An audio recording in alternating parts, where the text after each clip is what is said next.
જગ્યાએ. હા એના સિવાય તમે કોઈ દેશી દવા કે ભગત ભુવા આપણા સાઈડ કરે તો એ કેટલા? આ તો ભગત ભુવાવાળા તો સાહેબ છે ને અમારે તો ગામડાની દ્રષ્ટિએ તો બધી જગ્યાએ એ કરતા છે. અમે મહારાષ્ટ્રમાં બી જયા આવ્યા, આપણા વાંસદાથી ડાંગમાં બી ગયા. બરાબર.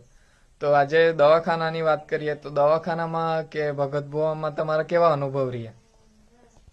ભગત ભુવામાં સર એવું હમ. કે આ ડાંગની નજીક જ આપણે આવેલું છે ભગત. એમના પાસે હું ગયો, અમે બંને જણ ગયા અને મારા મિત્ર જોડે ગયેલા હતા.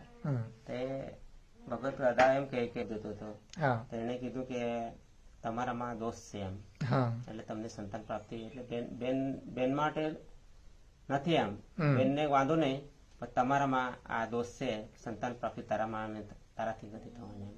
બરાબર. તો પછી મારા મિત્રએ એને પ્રશ્ન કર્યો એમ કે ભાઈ એમ કે